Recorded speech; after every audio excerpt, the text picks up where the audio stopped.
Start me up. Thank you, James. Start me up. I've just played the intro, but I can't remember the thing, can I? No, never mind, never mind. Lyrics over for the day. We're going to have quite a short show today, so I was sort of practicing with anything extra I could give you without having you all run away in despair. Okay. I've just had an email saying that YouTube is live with my channel right now. I don't normally get that. Well, that's a bonus. Yeah, real bonus. Very good, very good. And if other people get it, they might pop into the chat room. So you never know. You You never never know. know, So right? first Excellent. of all, we'll do a bit of day housekeeping. Housekeeping. That's the word. Not Mm-hmm. day something. Okay, I'm Mal Burns, MAL, first word, BURNS, second word. But like everything else on the interwebs, I'm squashed. Well, I'm especially squashed when you go to Twitter because you'll find me at twitter.com/MALBURNS. And another Twitter account, should you need it, which is twitter.com/Metaworld Broadcasting. Again, What? no, sorry, that's wrong, isn't it? Okay, I'm looking at the wrong sign here. Twitter.com/Metaworld News. Oh dear, that was good, but equally squashed, Equally. as well as mistaken and mispronounced and everything else. Thank you on that, James. I've Yep. got away with it elsewise. Okay, so also sitting next to me here is James Atlloud, who is fiddling with knobs as ever and smiling and commenting now and again. The knobs he's fiddling with are the video knobs, the audio knobs, lots of different angles for my avatar and lots of different pictures on the background screens and anything else I kind of throw at him, including my desktop. So doing a wonderful job with all that, so mixing the audio and videos and everything together. So welcome, James. Oh, thank you, Mal. It's good to be here. It's a nice sunny day here in Madison, Wisconsin, USA. So all is And good. believe it or not, despite the weather forecast, it is the same in London, UK. Wow. Wow. Temperature gone down a little bit, but blue skies and the sun is not. It's pretty good. Yeah, so not complaining. Especially as another festival this week, and Mm. the weather forecast thought it was going to be washed out, but they thought that about Glastonbury too, and neither happened. I think the festivals give off such good vibes that the I don't know whoever runs Zuckerberg's weather department. Nice. Yep. Maybe he was persuaded to be a good weather for us in his godlike manner. Who knows? Who knows? Anyway, yes. So we are here, and this is headline news, as it were, or our headline news for the best of news, as it were, for the week ending the 3rd of July 2022. Mm. Yes, we're in Amazing. July already, so we're halfway through the year and the nights are closing in. But the thing I like about this time of year is they close in very quietly and slowly. Which is nice, Oh yeah. rather than Yep. any big rush to bring winter on, or even fall or autumn, whatever you call it. Anyway, news headlines for the week ending the 3rd of July, except for the first one I'm about to give you, Mm. which is actually on screen now. Now, this was posted on Monday, so it was June 27th. It is this week. But it's a site we do every week, really, called the XR Wheat Peak, and it's from the Scarred Ghost. And we might even have some music for him. I've forgotten that. You can say music, right? Right. And my accompaniments, of course. Right. And known as the Scar Ghost, of course, you get it at scarredghost.com, SKARREDGHOST.com. And the chap's real name is Anthony Padillo, and he does a roundup, a bit like this show, as it were, of everything that's gone by in the last week. And of course, being this on Monday, it's about the week before, the week we're actually covering. So we always like to plug it, and indeed, if you do go to scarredghost.com, you'll probably find one tomorrow about this time called the XR Wheat Beat, which will be different because it will be the latest Monday edition of his look back in wonder at the week. Anyway, the obvious stuff here. Meta's prototype headsets. Gosh golly, do we really need to know that? Um, uh, Anyway, there's quite a few things. Look, it's pulled out of something or other. Um, uh, yeah, he's having trouble convincing anybody who knows what the hell he's doing. Actually, oh, and they've given up their idea of cryptocurrency too. The meta coin or whatever Zuckerberg was calling it is going the way of ways. Not surprising, given that all the cryptocurrencies are crashing of late. So anyway, that little thing is his roundup of the week. And before I move on to any more web links, I'm actually just going to jump ahead to a couple of our little editorial videos. But they're not ours; they're somebody else's, but ones I thought you should see.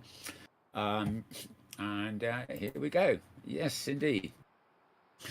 So this is called the Old Clothes Verse. Well, actually, I think that's the name I gave it. For 1 minute, 17 seconds. This is a kid who's made his own metaverse using his mum's old clothes. Does that make sense to you? Didn't make sense to me, but it's curious. I'll have to see. Yeah.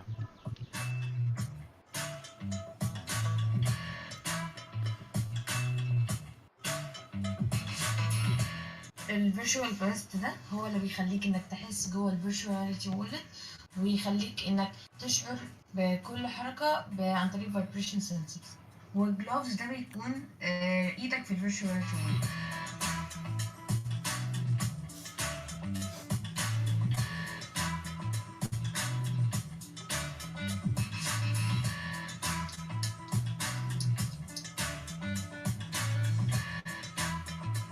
البروجكت بتاعي بيتكلم عن انك تلبس جلوفز وفيست وهيدسيت يخليك تروح فيرتشواليتي وورلد تاني. ده بتقدر في انك تروح المدرسه الشغل او المصلحه الحكوميه او لو عندك كيميكال سيرش تقدر تعمل. وده طبعا بيحافظ كتير جدا على البيئه وبيقلل الزحام وبيخلي طلاب البحث العلمي انه يقدروا مثلا لو هيعملوا equations chemical equations مش هيضطروا انهم يشتروا المكونات الغاليه جدا. لا ببساطه الفيرتشوال لاب بيقدروا انهم يعملوا الايكويشنز دي بنفس السيميليشن بتاعت الحقيقه بالظبط. Yeah. Okay, this is the Virtualizer Rehab kit by the look of it. Insert either one or both handrails for the patient to hold on to whilst getting into the virtualizer. Before the patient can enter the virtualizer, the harness's leg parts and the overshoes must be worn. If required, assist the patient in putting on these textile components. Now, the patient is ready to enter the virtualizer, and you can help him in. To connect the leg parts with the rest of the harness, hook both carabiners into their mounts when the ring is slightly below the user's hips. To safely secure the user within the virtualizer's ring, move it to the height of his hips and close it. Once the patient is fixed within the harness, ask him to lift one leg after another in order to remove the anti-slip mat. For walking in the virtualizer, the base needs to provide low friction. To avoid any interference with the handrails while the patient is enjoying VR, you can remove them now.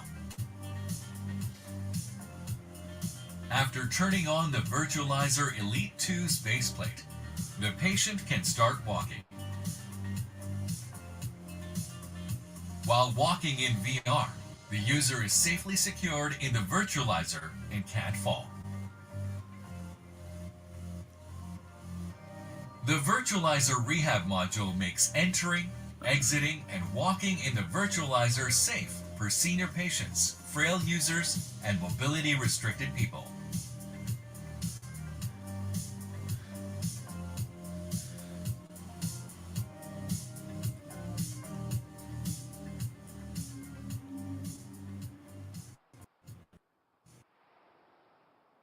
Well, a little bit of a different pitch on the old treadmill there.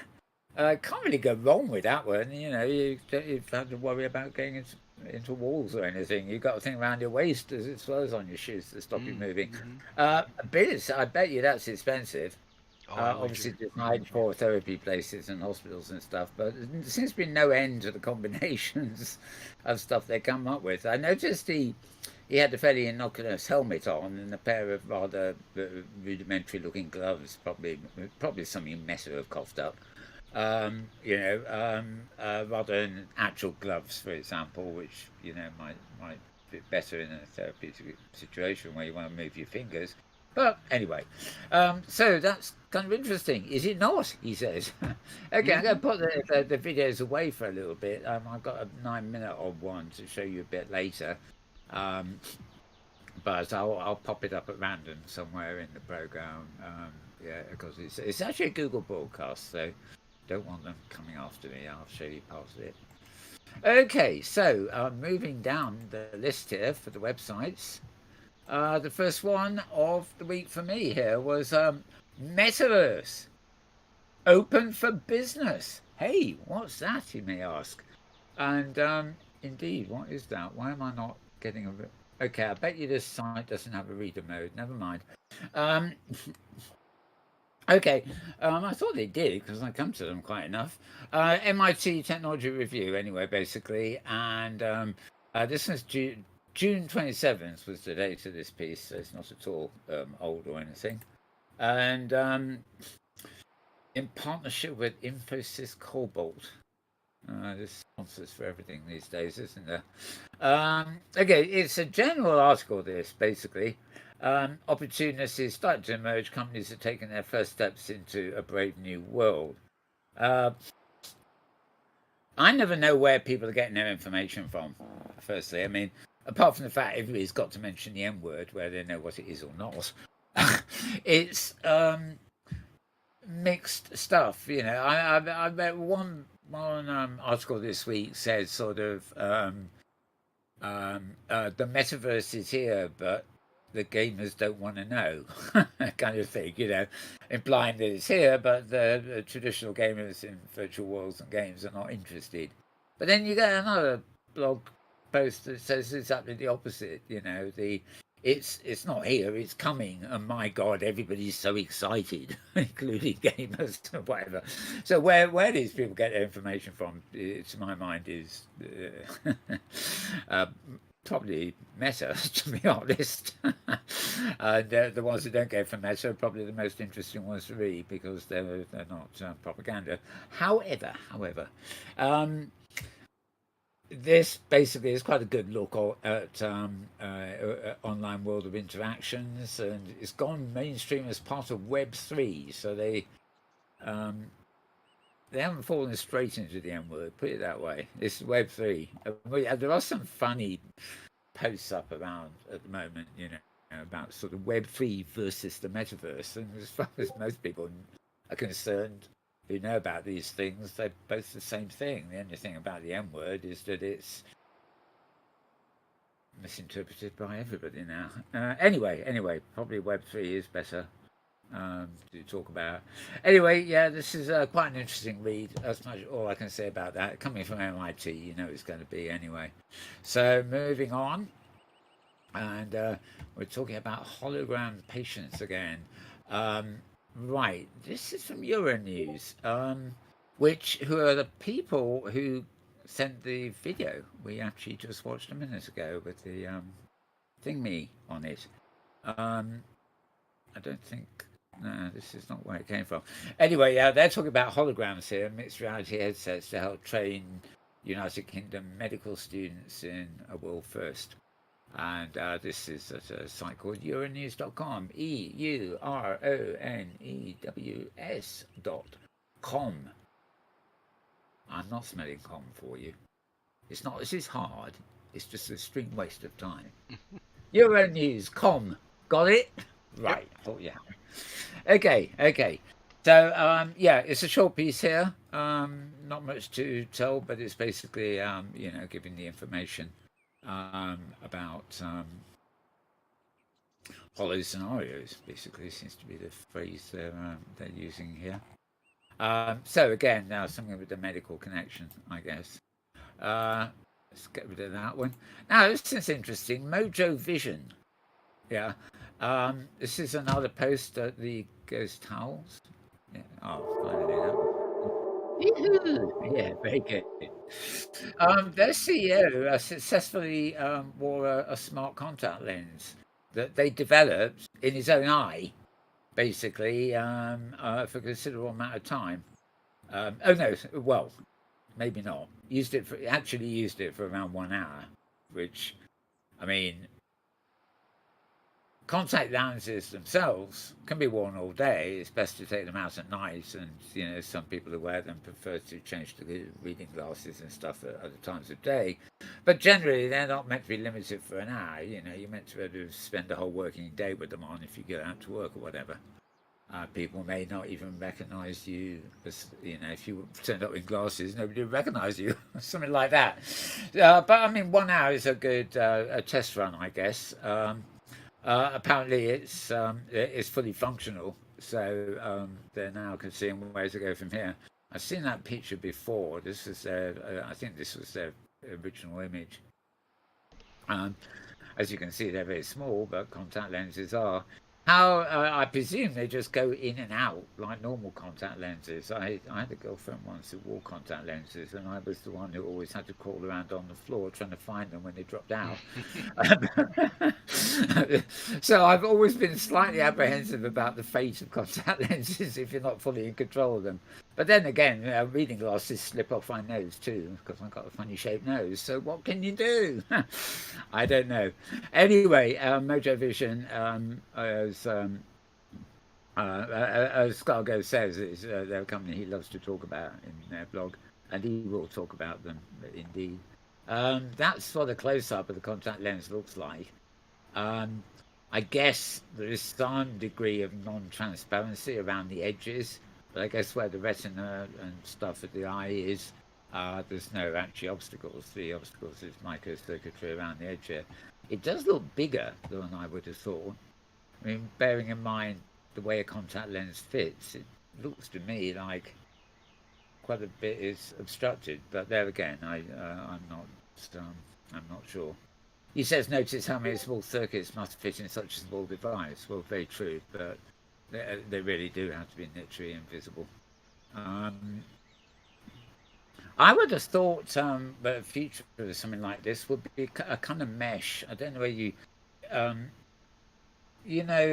good old-fashioned granny's net curtains, they let the light through and you can see through them, but they're actually a sort of a mesh. Now, in technological terms, you now have mesh that is so fine that it does the same, but you can't see the mesh. In other words, you can look through a glass with this mesh in it, and you don't know it's not normal glass. Even if if you get a magnifier around and stick your nose on the glass, you can't see the mesh because it is so small. So it doesn't get in the way of your actual vision because it is a really dense sort of mesh. And I would have thought, especially as we're not talking about huge devices here, probably expensive devices, but nevertheless, I would have thought probably some kind of transparent mesh in this area that actually does contain minimal amount of circuitry, presumably, and any highly visible circuitry like kept right to the edges. But I don't know, do I? I'm just sticking my nose in things I don't know about. Anyway, there is Anthony Padilla himself demonstrating the size. It's a bit deceptive because obviously the tweezers or whatever he's holding them in are nearer to the camera than his eyes. Got big eyes as well. But so if he had them really closer to his eye, they would probably, that little ball would kind of look a bit smaller, I think. Anyway, so he was impressed, and unluckily he wasn't allowed to put the lens in his eye, or he says he couldn't put them in. I think he means he wasn't going to be allowed to. He was just getting a tour and being allowed to show them off. Anyway, that's Mojo Vision's CEO himself, and that's a photo of him with it in. I've got to admit, if there's a lens in the other eye too, the sort of special effects they do on television science fiction these days to imply that the guy's a bit extra human or subhuman or something. But there's something about that eye that just doesn't quite seem convincing. But there again, some people's eyes, even wearing normal contact lenses, do take on a bit of bit of a different feeling. So, and another close up too. In fact, we got a video there by the look of it.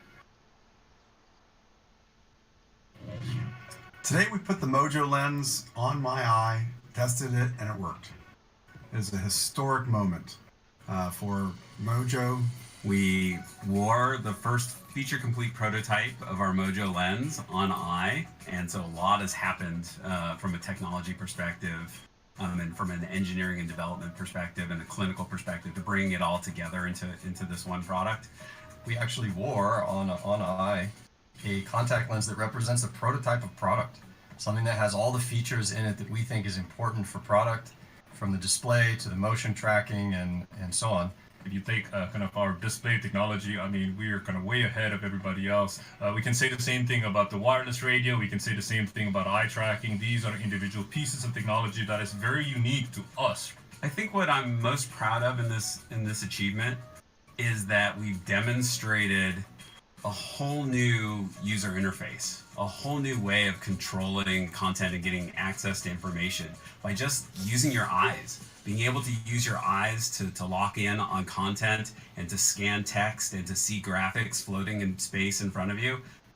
Not just about getting the display running, it's not just about getting the radio running, but it's getting all of them together. I think from here going forward, the plan always has been to build this prototype of product, to incorporate all or as many of the features that we know are important for product, incorporate them all into a real system.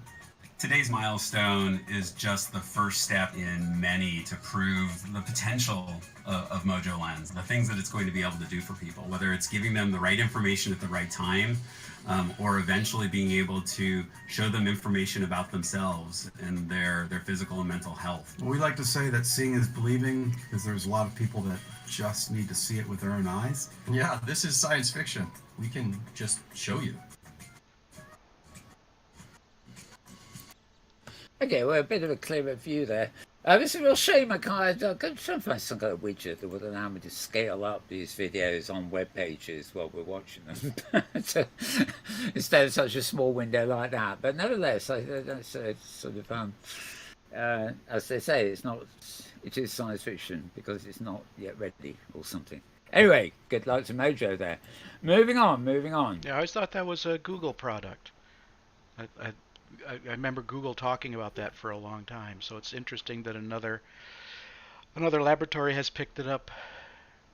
Yeah, I think Google have a contact lens thing. I mean, with all these things like the other thing we looked at, that advanced treadmill stuff. I mean, it seems to me that these things are coming anyway. If you can get everything you need in a pair of dark glasses instead of a helmet, then it's only one step down from there to, get down to the micro, as it were. Mm-hmm. It will come.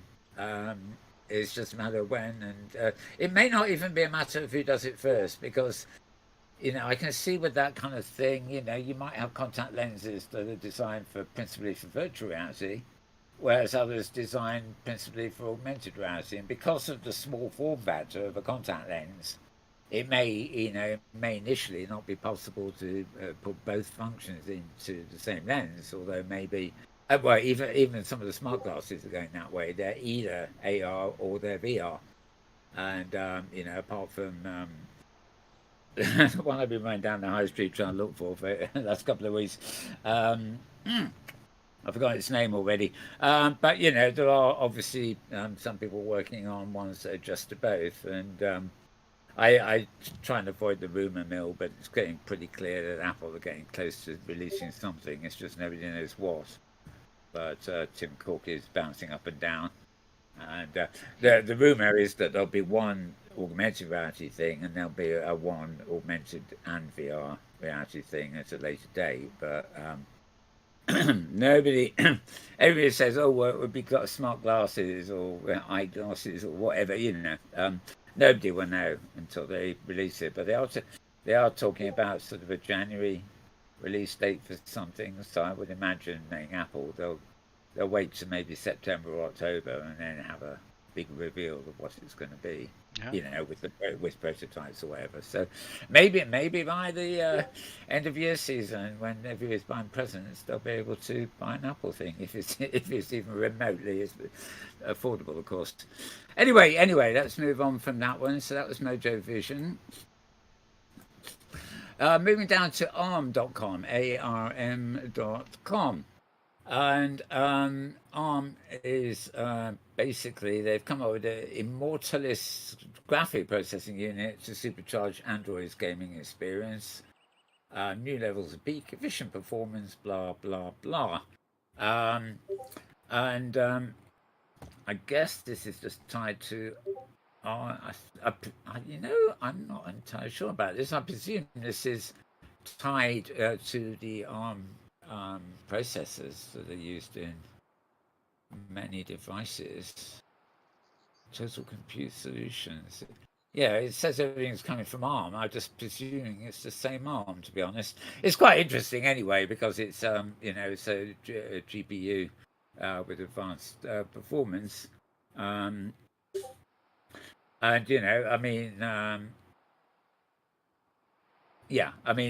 ARM are manufacturers of CPUs basically, and they were a British company, and I may have got this all wrong, but the British government at the moment is fighting to make sure that the ARM computing processor people here do not go public in the US. They want them on the London Exchange, and the government's, I gather, maybe going to interfere with that. Tell them what to do. Hey, you're British, stay here. Or we'll slap you with a D notice or whatever for trade secrets. Who knows? Anyway, if you're interested in GPUs, as in graphic processing units and stuff, that is maybe quite an interesting piece to read. And we've got another one from NVIDIA, who obviously are better known for their GPUs, coming up in a minute, I believe. Anyway, let's remove that one. Oh, so that, I think I gave it you. It's arm.com, arm.com. No dogs. Funny me. Right. Moving down, legislation and certification of XR applications. Gosh, that sounds serious, doesn't it? It is. Okay, this is post from Computer Weekly. Good old Computer Weekly. How many decades have they been going? Quite a long while, I believe. COMPUTERWEEKLY.com. And virtual augmented reality changing the game, blah, blah, blah. Of course they are, but such cutting edge applications run ahead of many regulatory issues. Of course they do, they're miles ahead. From what I know of regulatory bodies like governments, they get further and further behind by the hour. Anyway, how can the metaverse avoid uncertainties that could slow the adoption of XR-related enabling technologies? It actually raises a greater question, that actually. It's saying, how can the metaverse avoid uncertainties, right? It's assuming that if they can, then the adoption of XR-related enabling technologies won't slow down. But I would actually argue that those technologies are going to race ahead regardless of whether uncertainties have been avoided or not. But it's a matter of linguistics there, I think, really, isn't it? Okay, so as I said, computerweekly.com for this. I do remember, by the way, that if you follow the links I'm giving you on Voice here, you're probably going to end up at the homepage for that particular site or magazine. So if you do follow me on Twitter, you'll see not only these links, but a whole lot more from the week, and you'll be able to click on those links and get to the direct page that the article's on, which is the best I can do, really, because the reader here just shows me the website it's been sourced from. Okay. Let's see what else they covered here. It wasn't a hugely long article, but it wasn't short either. Okay, in the long run, legal certainty will play an important role,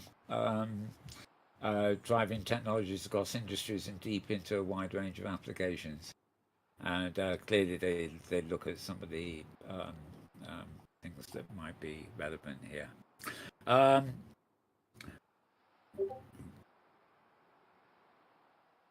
It's interesting that they mentioned this people called Zoran, which was the first company to launch an NFT, non-functional or trash in my opinion, coin offering ICO from Finland, because regulatory environment there, the offer had to take many legal issues into consideration that other companies had launched from less regulated regions.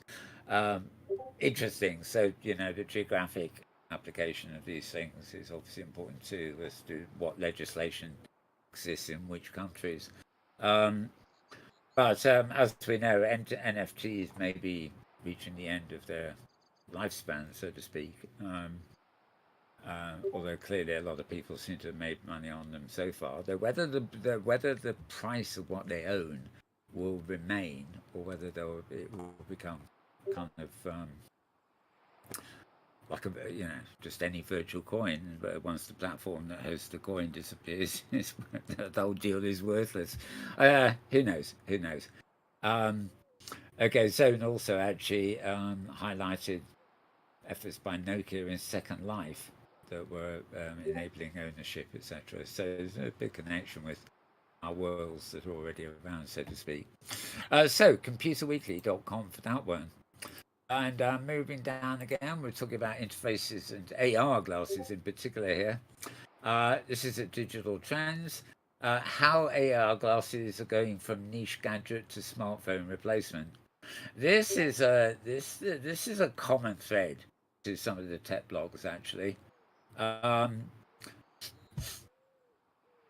not sure about it, to be honest, because AR glasses, or VR glasses for that matter, to me are an obvious wearable in the same way that earphones are, or an Apple Pencil is a stylus. If you're an iPhone or a phone in your pocket, the engine running them, then the glasses really can focus on being a close-up screen with various see-through capacity and possibly opaque capacity as well. But the donkey work will be done by a phone in your pocket. It might be like with the Apple Watch or something. It might be done over Bluetooth. It might be done over Wi-Fi. There's various ways it could happen, or it may be wired, like wired headphones. Come up through your jacket and into your ears, even though nobody can see your actual phone necessarily. That seems to me to be the way to go forward, so that we will have glasses that are effectively, you go out and buy them. Obviously, quite a lot at the beginning to buy, but you'll go out and buy them like you buy a new pair of headphones to go in your, got over ear, in ear, etc. But something really convenient and portable. On the other hand, these blogs that are talking about glasses going from a niche gadget to becoming a smartphone replacement. I wonder if they're on the right track. I mean, clearly, if you've got a pair of glasses that can have all the functionality of a smartphone and still not be too heavy to wear, fair enough. To me, they're a plug-in utility. If you had, or imagine everything that's in your Apple iPhone, which these days weighs a ton. It's like the old Apple luggables, That phone is no longer as light as it was. It gets, the more it can do, the bigger it gets, despite the micro technology. I would not want to wear an iPhone on my face. Simple as that. And even if you can, I don't think you can get that much into glasses to actually claim, at the moment anyway, that they will become a replacement for the smartphone. I believe they'll be like headphones. They will be or a watch or anything else really.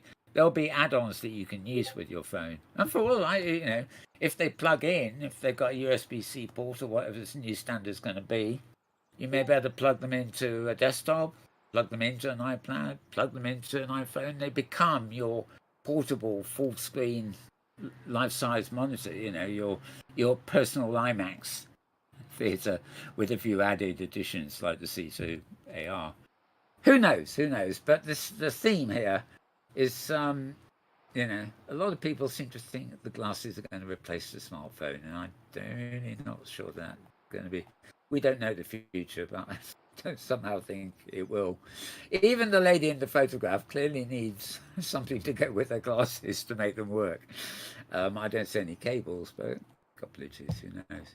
They look quite nice glasses too, but it's probably a mock-up. It's probably fake news here. Okay, why? Well, Metaverse is the best smartphone replacement, and well, again, they're getting into other issues here, but well, this is all fairly reasonable, but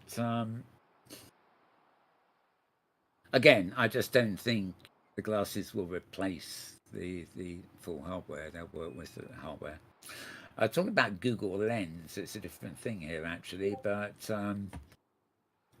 they cite the way we point our smartphone cameras at food menus or road signs, even in foreign languages, and they can be translated or give us things such as Google Lens, information.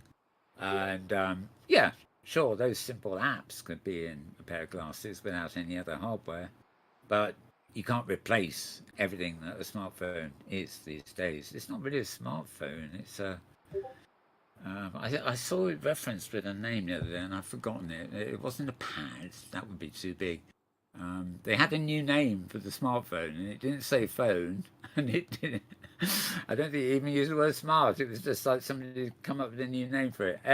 Anyway, talking about glasses being familiar, etc., etc. So this is quite an interesting article, but I can't linger on it and go all the way down it here. So you want to find it at digitaltrends.com. That's digitaltrends.com. And as always, the direct links on my Twitter feed. Right, remove that one, move on down. Right, Virtuality Awards Group are launching a VR AR Innovation Center in. Yeah, I know. But what the hell? It's always good to see that a load of my links point to the UK. And by sheer coincidence, by the way, I monitor feeds from all over the place, and the ones that pop up, if they're here, they're here. If they're in the States, they're in the States, in Japan, whatever. Anyway, the group behind the annual VR Awards, AIXR, whatever, they announced a new Centre for Immersive Innovation in the UK. So obviously cultivation people they'll better give awards to in the future, maybe. It's going to be located in a place called Colchester, which makes me think it will probably be... the only thing I know about Colchester is many years ago, I went to visit a friend who was studying at Essex University, which is literally just outside Colchester. Essex is to the west. No, the east of London. And it's very flat, and it's very boring. But it will probably benefit from having this centre in it. It needs a centre in it. Okay, 2024 is the opening date on this. It'd be a co-working and office spaces alongside the actual function space for the main initiative. Not much else to read there, but interesting announcement basically. And you'll find the full announcement there at uploadvr.com, uploadvr.com. And right, get rid of that for now. The key to the metaverse. More links between virtual spaces. Well, I could have told them this. In fact, I have been telling them this for the last 20 years. But good to see that somebody's actually using the M word, but honing in on one of the most essential aspects of it. Yeah. A lot of platforms like Engaged, Allspace, Frame, etc. make it easy to move from one virtual world to another within the platform, even without going through navigational menus in some cases. But can moving from one platform to another become that easy? And of course, this is what OMI, the Open Metaverse Initiative, and things are working on. These protocols that could, open this up wholly or completely. Okay, we posted last week Meta Traversal, the sort of show, the play sort of thing that premiered at Augmented World Expo, and discussed basically in the play open navigation APIs.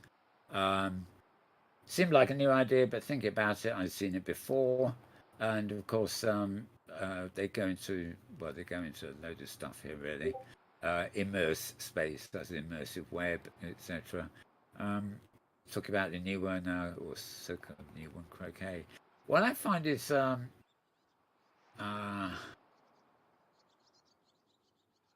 okay, they're talking about virtual worlds being a multiverse. Right, it's another M word, which is interesting, but I think multiverse has connotations of parallel worlds, actually, and Doctor Strange and all that stuff. But words are words. Yeah, well, actually, they don't. They don't. I'm waiting for one of these articles that will actually mention Open Simulator. Oh, here we are, Metaverse Standards Forum that opened with the Cronus Group, NVIDIA, I believe Meta ended up somewhere. Why Mark Zuckerberg won't own the Metaverse? There, you can click on there if you want the answer to that one. Okay. Yeah, to me, the Open Simulator, which of course is a cousin of the walled garden world of Second Life, you can teleport over the grid in Second Life, but that's it. You can't go to another platform. Right? But when Open Simulator started, it was on the same model and very much worked the same way until a lady called Krista Lopez concocted the hypergrid, which basically meant that any grids, individual platforms as it were, that were running the Open Simulator base software, which is like the engine that gets it all running, suddenly she enabled it so that anybody on any of these grids could jump to a neighboring grid. Not even a neighbouring one far, far away.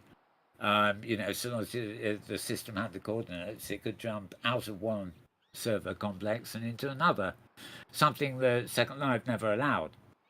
So it opened up a new, how should I say, metaphor there, the idea of teleporting or hyper jumping. It's already got all sorts of names within it.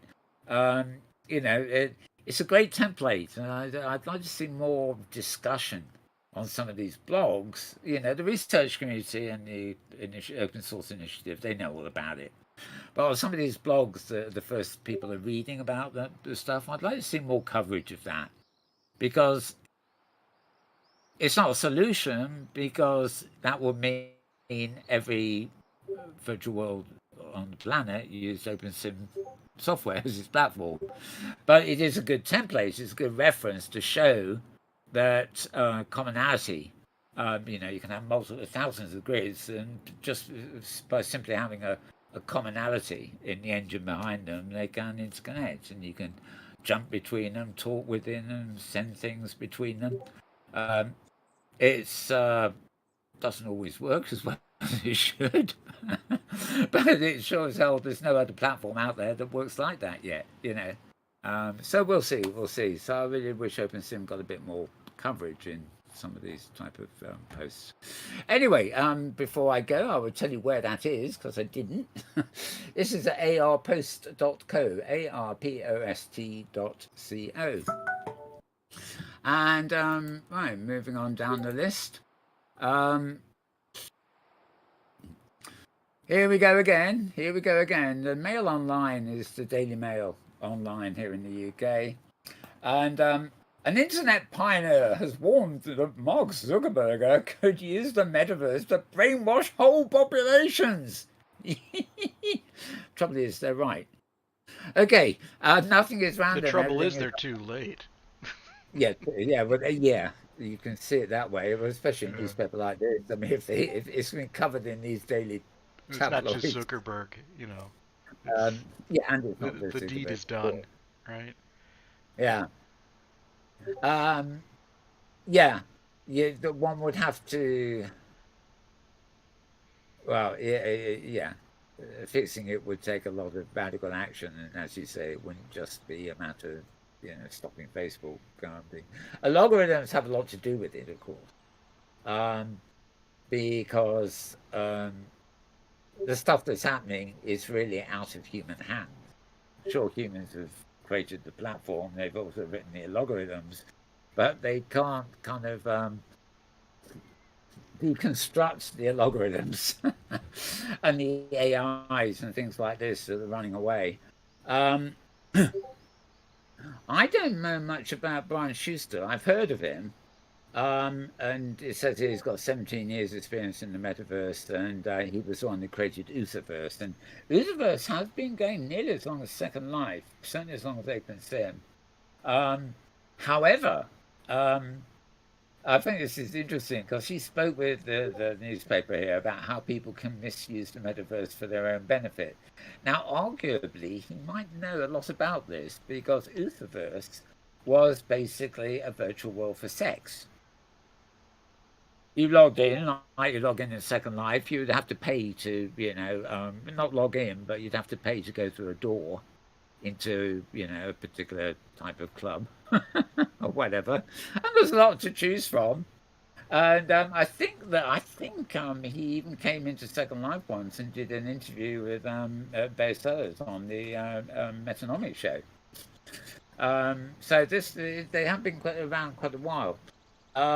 Anyway, he talks about it could be used to brainwash whole populations and put them under control of the puppet master. He was on a phone interview. He doesn't believe Zuckerberg or Facebook, for that matter, will ever come to the conclusion they can sacrifice money for the benefit and longevity of humans.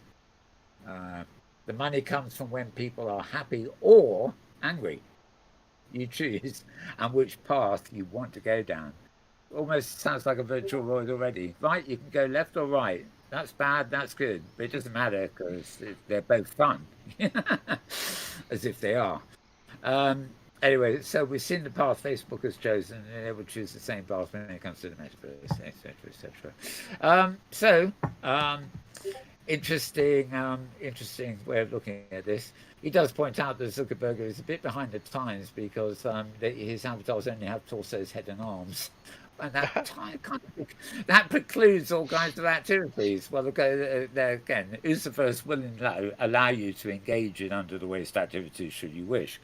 I'm not quite sure how it works, but there again, Second Life allows you to do that too. So there we go.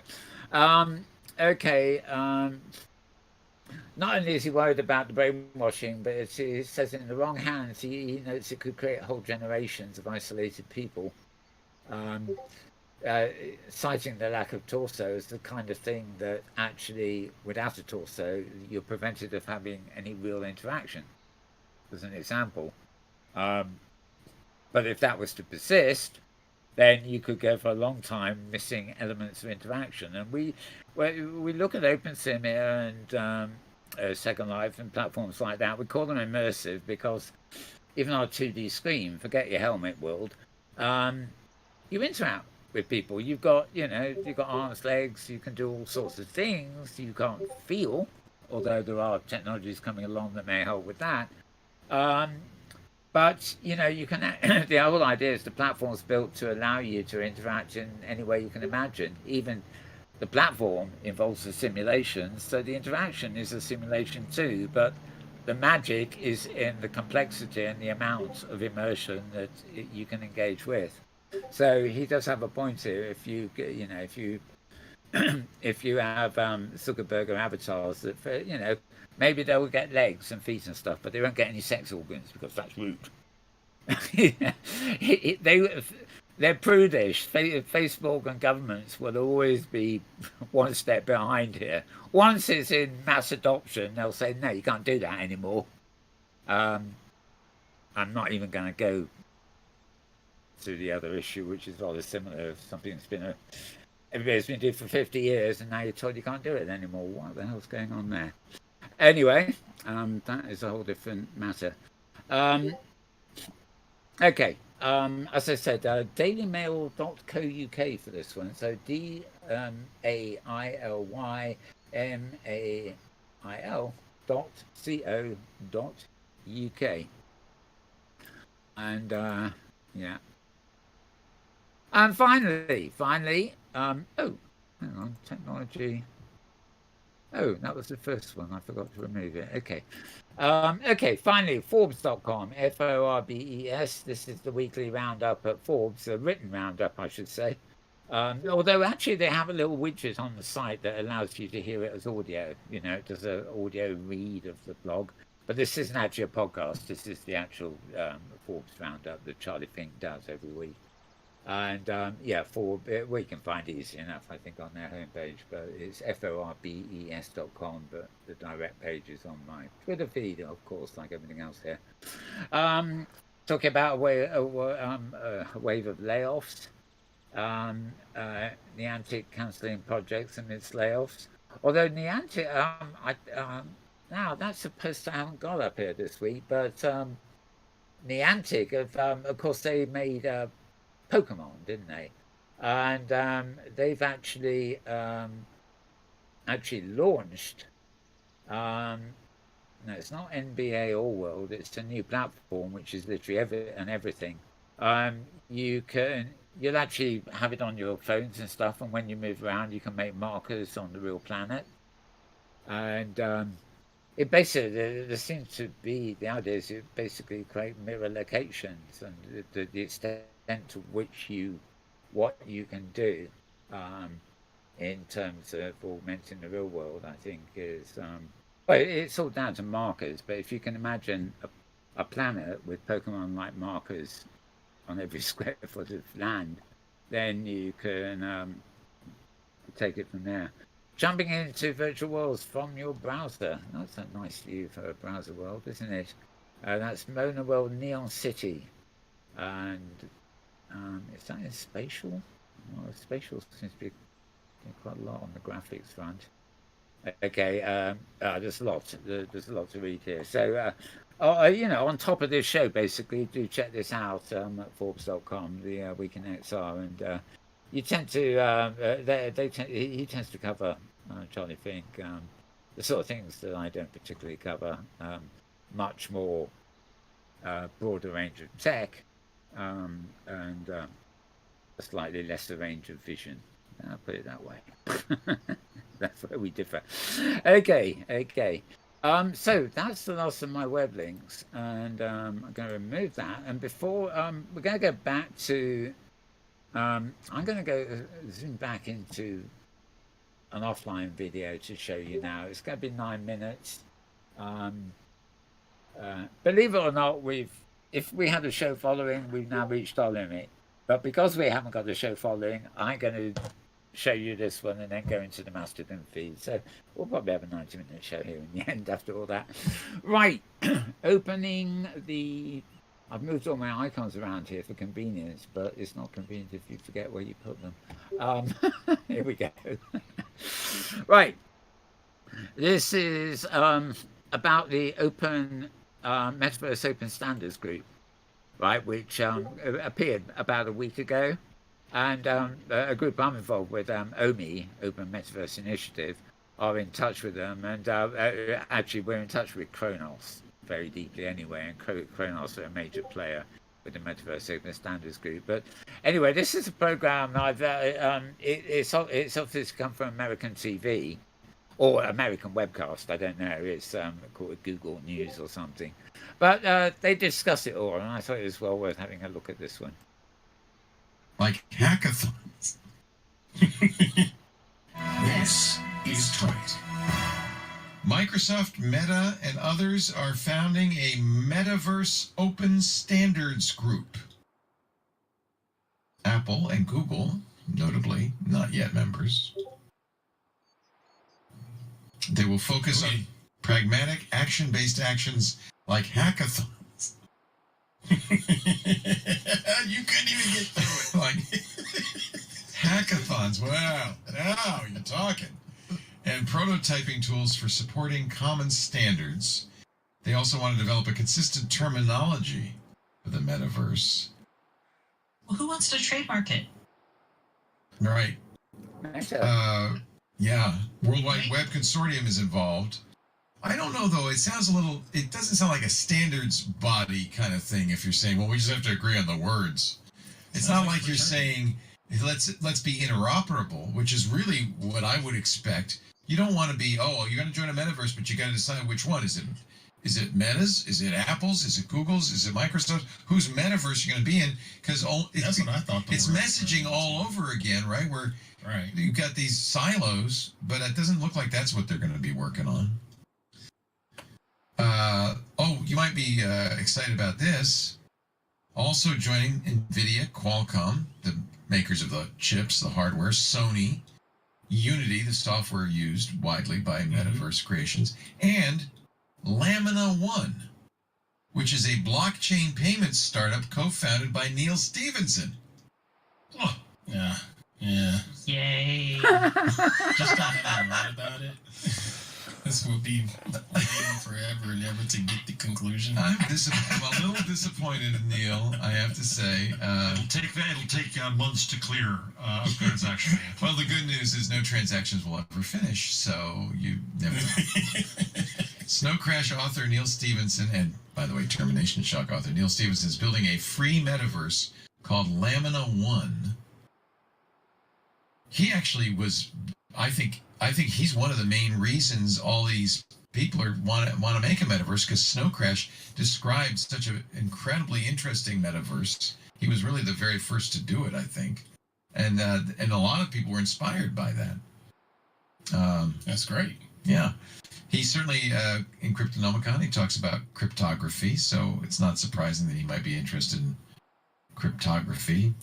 The project describes itself as a free metaverse aimed at helping get artists and other value creators paid properly for their work. So we like that. Helping the environment. It'll be provably carbon negative. That's one of the big issues people have with cryptocurrency. So how do you do that? I don't know. And you're asking me? I host a podcast. I don't know this stuff.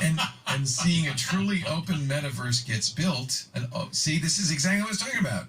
Instead of seeing the metaverse vision co-opted by monopolies. Okay? So that takes us back to silos then, right? No, it takes us away from silos. A truly open metaverse getting built instead of seeing it co-opted by monopolies, instead of having Meta. Web 5. Okay. It's what? Okay. Web 5. Web 5. That's the Jack Dorsey. Jack Dorsey, yeah. I think we tried to show you the PowerPoint, but we got hopelessly lost somewhere in the middle. So this is not Facebook's vision. Well, let's think about this, right? If you're going to do a metaverse, there's so many layers you could be open at, right? You could have all your hardware work together. You could have like one or two operating systems on which you build things.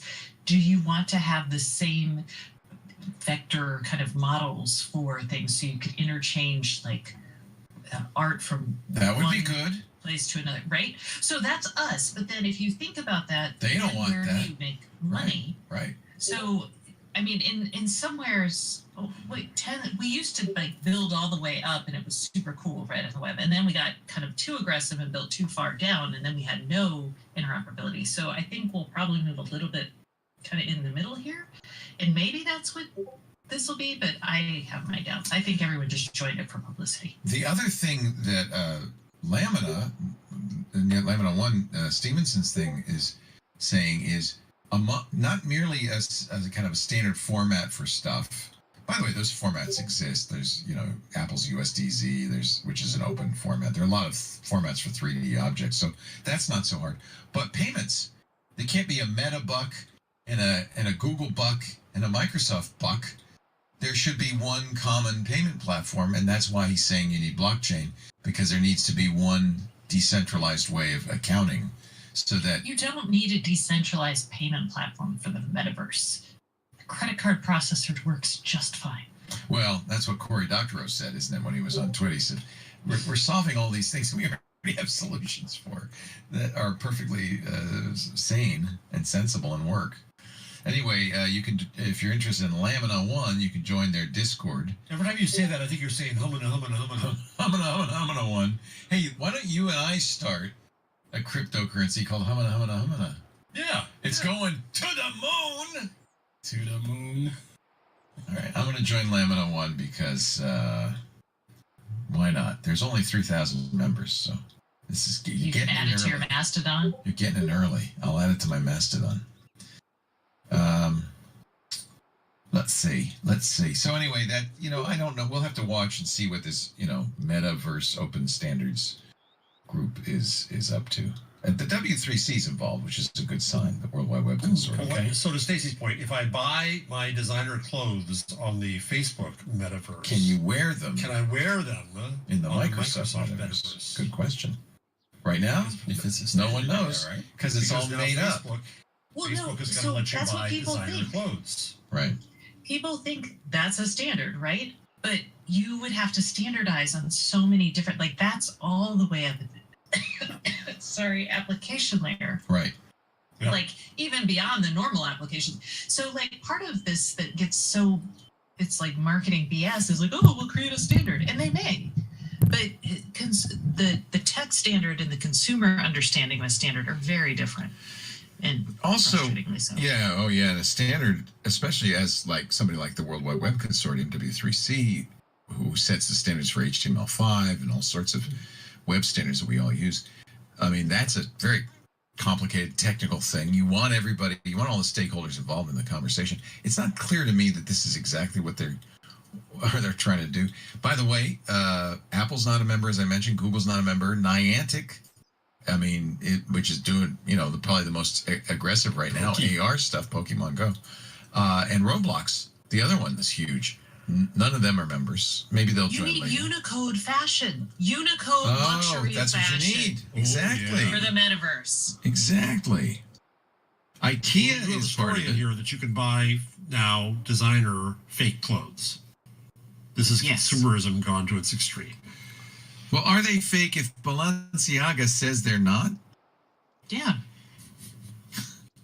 I mean, that's just art. If you think of fashion as art, then they're just doing art in 2 or 3D for the metaverse. I mean, No, this is it gonna silly? this is gonna happen. Today. It happened on Second Life, as you said the words Linden dollars. It happened in Second Life. It happens in Minecraft and what's Fortnite, absolutely. It's huge. It's billions and billions of dollars. Meta is launching a digital clothing store where you can purchase outfits for your avatar from designers like Balenciaga, Prada, and Tom Brown. They're involved. Oh, I recognize the Tom Brown ones. The one with the stripes? The edge, the gray one, The stripy? tailored outfits. Yeah.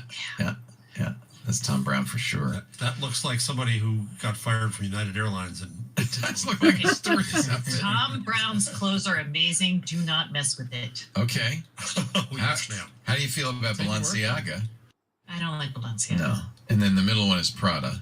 It looks like I like Prada, but tennis. We're going to play tennis. I'm too old for Is there Prada. a Champion or Russell on there? No, not yet. But I can You're imagine so plebeian. there will. Nike. I'm sure there will. They're holding out. They're waiting to see who the big metaverse is, and they want to go with it. Of course. They want to go with the winner. Yeah, Blu-ray versus HD DVD. Right, well, I have to check out that a bit more often, actually, since we every Wednesday. I know what Twitch is. I don't use it though, so maybe I should. But I think that was actually just a one-off where they had to talk about the announcement about the open standards thing. They're quite funny. They're not. There's a little bit of humour in there. He's a good presenter too, I thought, actually. I should have that studio. Yes. Anyway, that was that. So I'm actually going to close the videos. No, I'll just put it away. I'm now moving on to close the show, as it were, with my own Mastodon feed. Nice to hear that he was talking there about his Mastodon feed as well. Okay, this one is mine, of course, as opposed to anybody else's. And all the posts that I put up at Mastodon, they're basically embedded videos that I think are very interesting and worth watching. The links do go to Twitter as well, so if you're following my Twitter feed, you'll find all of these entries on my Twitter account too, but you can get them independently by following me on Mastodon, and it's sort of basically it's Mastodon Social, so MASTODON.SOCAIL, and then / and then the @ symbol Metaworld. As opposed to the way it's actually written at the top there. It's the same thing, but it's not the Earl, if you see what I mean. Now I've got a nerve check I'm supposed to do here. I couldn't do it earlier on, but while I'm here, if I can find the button, it will allow me to modify this so that, damnation, where's it's a zoom button and I can't find it. Oh, but oh no, that's sharing. Okay, this is I deliberately went and put a plug into Safari here that does what I want, and now I can't find it for love of money. Okay, let's go down the list instead. We'll have to see them as they are. It's annoying. When I got my plugin, and now I can't find it anywhere. I thought it had a big Z on it, because it's not very good like this, is it? Full screen, no, that's not what I want. Open up a browser, send to editor, send to bear, pocket, day one. Oh, this is absolutely crazy. The okay, so folks, I'll try and get this fixed next week, but for the moment you're going to have to look at them small. Having complained about that earlier, I've now got them all small, and oh, hang on, I can do it from here, right? I'm doing 75%.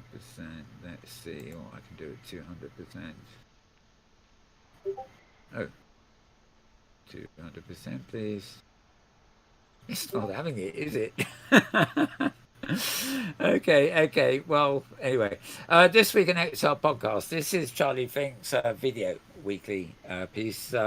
Their guest was somebody called Quinn Tabor, who's CEO of a company called Immerse, and all these, when you click on them, you can play them from Mastodon here quite happily. But if you need to, you can click there or there and just go straight through to YouTube. If it's rather longer ones, you may want to go through to YouTube and use their facilities for making a full screen or whatever. I think you can... okay, let's come back, let's close that one out of the way.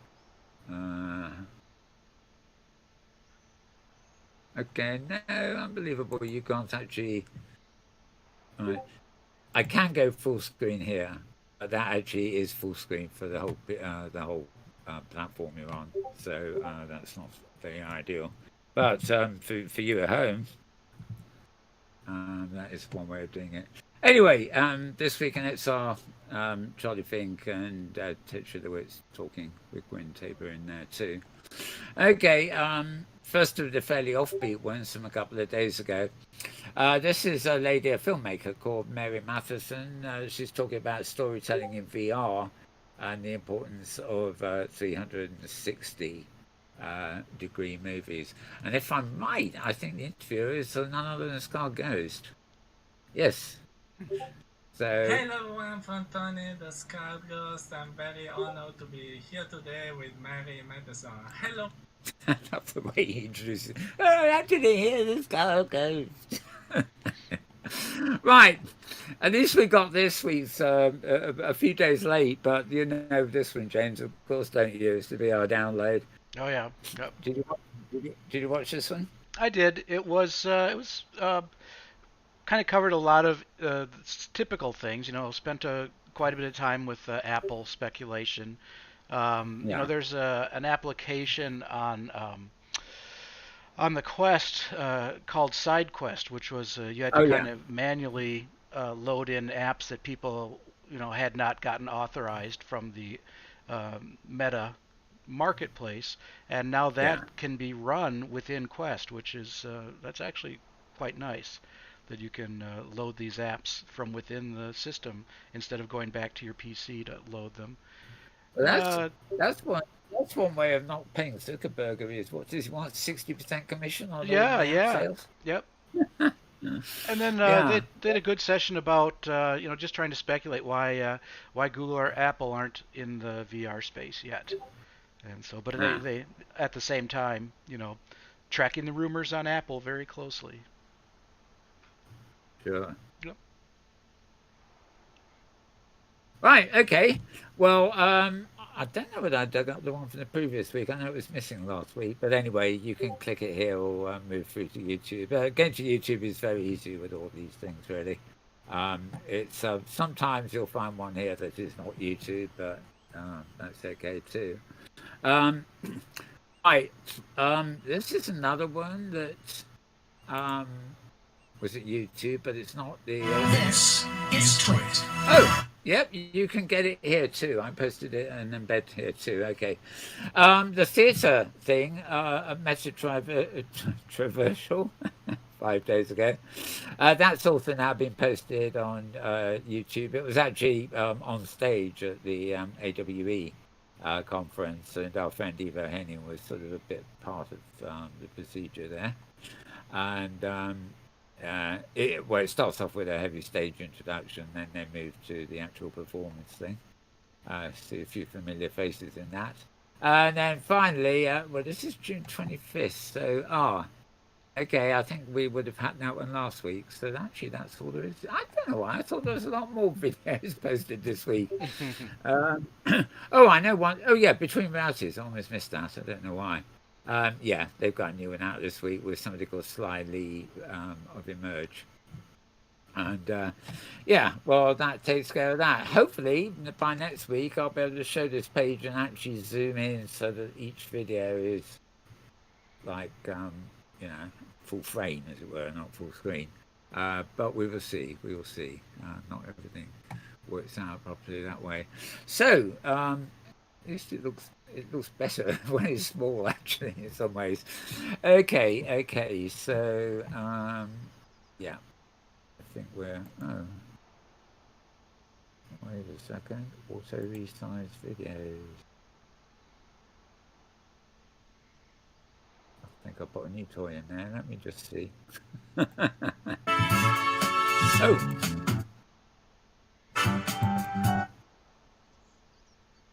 No. Still not auto. I think there must be a conflicting script on the page there somewhere. Anyway, we'll leave it for now. That's it for this week, I think. So, James, any comments on everything else? No, not really. Probably just a reminder about the Open Sim Fest, right? That's coming up. Is it next weekend already? Oh my God, I think it's actually I think it is. In fact, I know Karima Poisan, who does this wonderful spoken poetry machinimas, mostly in Second Life. I'm a huge fan of her. She's going to be opening it with a performance where she's going to be with music, and she's going to be reciting her poems to appropriate music. And I don't know whether she'll show machinima on the backdrop or whatever, but she was telling me she's looking forward to that because she's on the first day kind of thing. So yeah, I think it is next Saturday. I would need to I need to be on our other stage to show the slides from that actually, but we do. Can you get a camera around to the other stage? Eventually. How quickly would you like it to happen? No, I was thinking just panning around and zooming into one of the slideshows, but it doesn't matter. We've shown it enough. Yeah, we can cover it next time. On other programs. Yes, yeah. Yeah, we'll either be one day in by next week's show, or we'll be 1 week away. So I'm pretty sure. Yeah, 4th.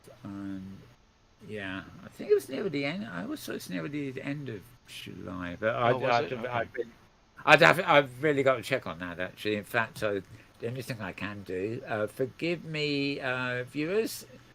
You're now going to snoop behind the scenes, and as I go to Discord here, I'm now on the wrong thingy. Where are we? I don't have to show it on screen, Mel. Oh, that's true. Right, Open Sim Fest. Here we are, Merchants Region 60, September 30th to October. Oh God, that was 26th. Oh, people post things and you get really misled. Somebody here is Leighton Marshall is posting old videos of the old ones, which isn't helpful for the new ones, is it? Okay, let me just see. Here we are. July the 8th, 9 a.m. Pacific, and then through to July the 24th. So yeah, July the 8th is. Let me see. 4th is tomorrow. 5, 6, 7. That will be next Friday. We're talking to you on Sundays. So it will be next Friday. So maybe we can bring a bit to you on that by next week. We actually have a sort of stage there. We just have a presence, but the grid, I'm afraid, for both me and Thursday, for that matter, is proving to be less than reliable. But we'll see what we can do. We'll see what we can do. Maybe turn up on Friday and do a special show for the opening or something, and get Karima on. Who knows? Who knows? All sorts of ways we might be able to do that. Yeah. Okay. I shall put this cord away for now. I'm also experimenting while I'm at it on the news here. Is separate from my Immerworld review show, which is really dedicated to arts and destinations in OpenSim, and maybe the odd bit of Sansar and MySpace thrown in. We talked about the idea of doing quite literally a show that is a Metaverse show, but using Discord. Basically find maybe 8 people who will, as well as talking on Discord, will be on camera, but they'll be on camera with their avatar. They'll be screen sharing, in other words, with their avatar in their preferred platform. So I could be talking on it from a screen sharing OpenSim. Somebody else could be screen sharing from Second Life. Somebody else could be screen sharing from Sciencebase. Somebody else can screen share from Sansar. And the idea is to bring a kind of panel of people where each one of them will be from a slightly different platform, but talking cross-worlds. That's another show I had, about the commonality of things. And anybody interested in that, especially if you're out there on Sciencebase and Sansar, we know a few people there, but not enough. Even Second Life, for that matter. You would be able to screencast into Discord from Second Life. You wouldn't need to come to our studios on OpenSim, and basically the mixing of the images will be controlled from, we'll be filming the screen shares and the voice from Discord, and we'll just swap between each one whenever any individual starts speaking, as it were. So that could really begin to feel like a metaverse, because you're going to have people visually in different avatars on different platforms, but the text in the text channel and in the voice, or the master voice, will all be on the same stream, as it were. So could be interesting. I would like to know what you think of that. It would be very different from, say, something like our Immerworld review, but I don't think it's actually really been tried before, not independently. Obviously, certain companies and things have had a screencast from their platform and maybe shown a connection to another version of their platform or something like that. But the idea of using Discord to literally join worlds together visually could be rather interesting. What do you think of that one, James? Oh, sure. Let's give it a show. Give it a go. Yeah. Yeah. Could be good. You just need the right guests, and the other thing is the guests do need to control their own screencast, as it were. In other words, they need to use Discord to share their screen, and just position their cameras so their avatar's talking to the screen, and that's good enough, really. Yeah. Okay. So we will pursue that someday, some century. Yep. some century from now. Yeah, okay. So, you have nothing else on this week ready, do you, James? So, it's time to wrap. We've given that, it's 1 hour 20 minutes, this show, so that is not half bad, really, for a fully fledged show. Obviously, we had a bit more time to play with because we didn't have to be off the air after 45 minutes. Right, we will be back next week, and look out for us before then. I will certainly be at the OpenSim Festival on Friday, and if I do put anything live, it will be on this channel at YouTube, which is the Mal Burns channel. I'm toying with another YouTube channel, but which I may do anyway. But I don't want. I'll still keep the existing stuff on this channel because people know the link, don't they? We really should be Metaworld on YouTube, but never mind. Okay, until next week, stay safe, everybody. I would remind you that a certain spiky thing that you can't see is still doing the rounds.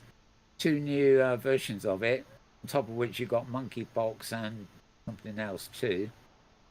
Polio. Yeah, we got a new round. We haven't had that for 20 or 30 years, or maybe more. So yeah, they're all popping up, these killer things.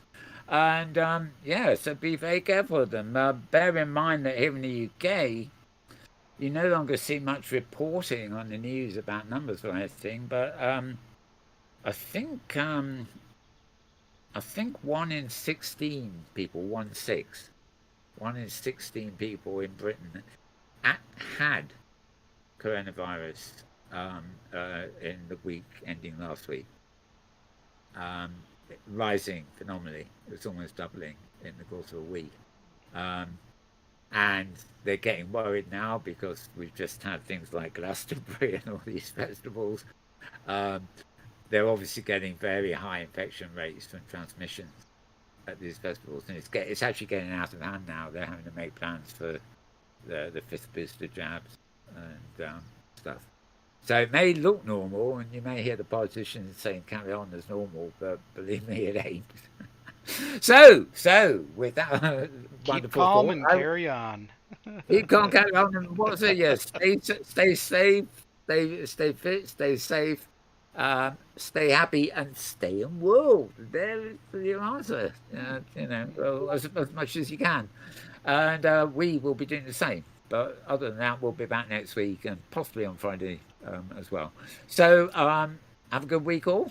Having scared you about everything going, I'd say have a good week.